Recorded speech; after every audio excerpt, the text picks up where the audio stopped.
a distant thunder of bombs, a city swaddled in blackout darkness, and beneath the familiar pavement of Whitehall, a world that did not know day. Imagine footsteps that never see sunlight, voices that order fleets and armies, a map table lit by a single lamp where the fate of millions is argued over in hushed, urgent tones. This is not myth. This is London, but not the London above. This is the subterranean theatre, where decisions were born and secrets were kept, the hidden war rooms beneath London's streets, labelled simply with the kind of bureaucratic calm that belies the terror beyond it. An archivist flips a switch, a faded map stirs into life, pins gleam like cold eyes. The camera pulls back. The hum of generators, the faint smell of paper and oil, the distant echo of a city under siege. Here, corridors wind like arteries, rooms cluster like organs, each with a function, a purpose, and a name.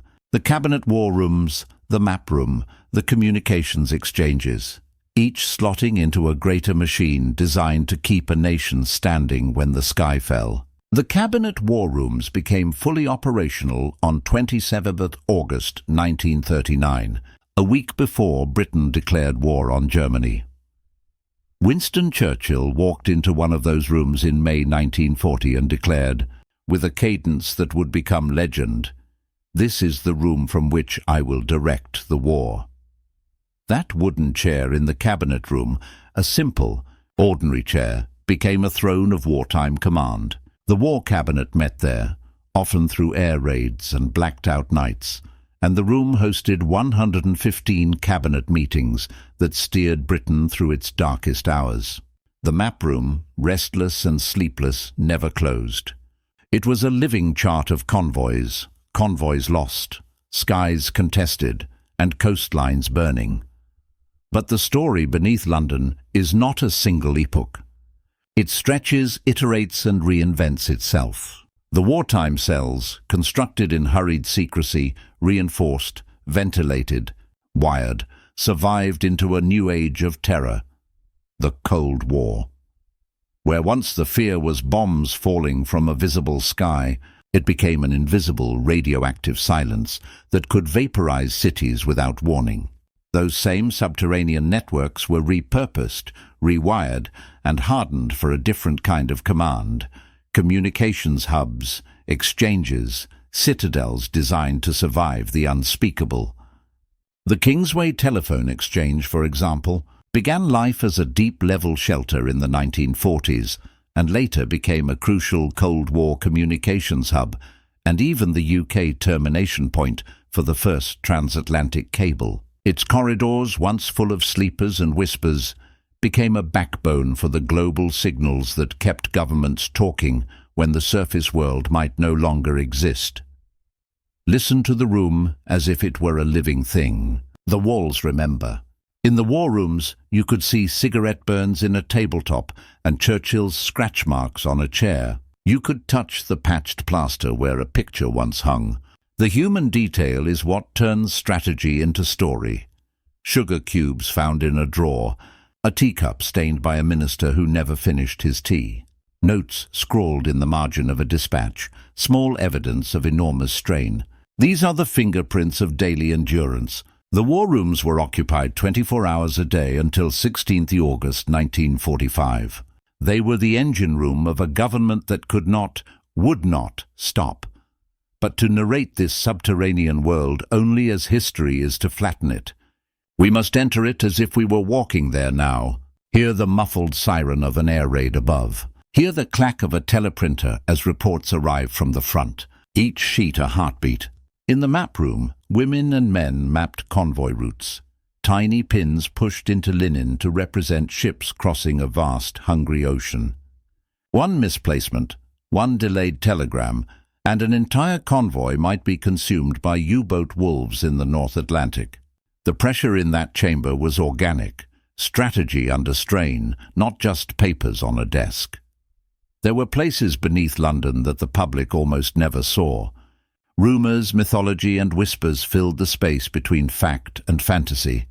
The alleged tunnels linking Downing Street to secret citadels, the network colloquially known as Whitehall, whispered connections to deeper governmental layers. Some of this is fact, some is speculation grown from truth. The Ministry of Defense protected these projects with a classification and a silence that invited stories. During later decades, projects with names like Pindar, the modern, hardened headquarters under Whitehall, were conceived as fortified control centers to house ministers and military chiefs in the event of nuclear attack. Planning for Pindar, by some accounts, began in the late 1970s and moved into construction phases in the 1980s. Another reminder that London's underground story is layered and ongoing. The breadth of the tunnels changed in tone with each generation. During World War II, it was the breath of urgency.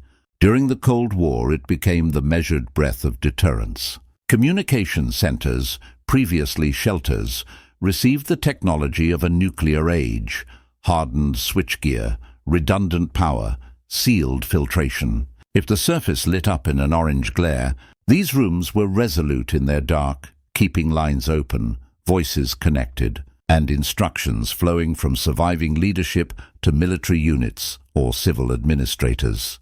The subterranean telephone exchanges were, in effect, the nervous system of a government determined to maintain continuity even in apocalypse. Yet beneath the operational technicalities lies a human paradox. Those who worked there were protected from bombs but trapped in another way, irresponsibility. They bore decisions that could order lives into peril. They endured isolation, fatigue, and the moral calculus of wartime command. A minister who retired to a bunk in the war rooms might wake to bulletins announcing thousands dead. A communications operator might handle a dispatch that rerouted an entire fleet. These jobs were not heroic in a cinematic sense. They were heroic because they were repetitive, precise, and unrelenting. The drama came in the accumulation, the long nights that gained days, the tiny clearances that became turning points. There are also tales of improvisation and ingenuity. Engineers and civil servants transformed basements into the beating core of a modern state. They laid telephone lines, wired visual displays, installed ventilation, and carved rooms for plotting and planning. In the tightness of those spaces, improvisations were not luxuries, they were necessities.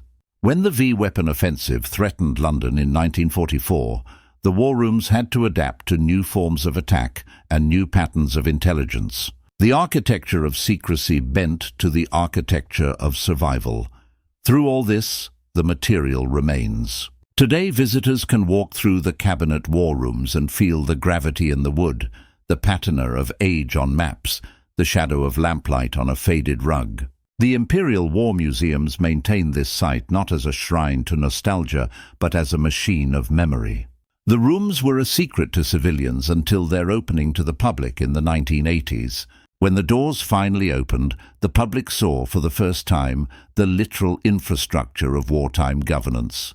To stand in those corridors is to stand in the hinge where ordinary life meets existential danger.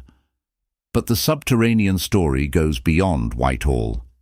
Under Holborn, tunnels once built as deep-level shelters for civilians later became a locus for operations more clandestine and culturally resonant.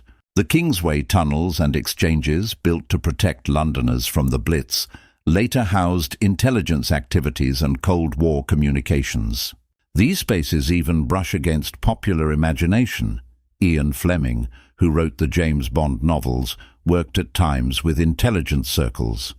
The underground labyrinths and their whispered operations infused fiction with a sense of subterranean conspiracy. Now, some of these spaces are being repurposed again, not as bunkers, but as museums and experiences aimed at telling the layered story of war and intelligence beneath the city. The transformation of these tunnels into public attractions is an ironic reversal. Once hidden, now illuminated for tourists and students of history. Yet secrecy breeds rumor. Urban explorers, journalists, and conspiracy theorists have long spun dazzling theories about vast caverns under London, secret royal bunkers, endless corridors linking ministries, literal subterranean capitals. Some claims are sensational and unfounded. Others have kernels of truth. Networks of tunnels do exist. Some governmental complexes are indeed deeper and more secure than the public realizes. And over decades, new layers of infrastructure were added precisely to avoid total decapitation of command. The truth sits between the extremes.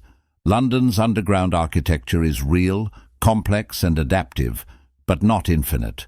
It's built by engineers in response to identifiable threats, not by omnipotent designers of clandestine empires.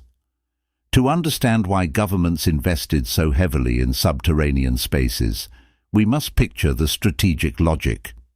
In total war, command needs continuity. If the center of government is destroyed, the ability to coordinate military, logistics and civilian response collapses.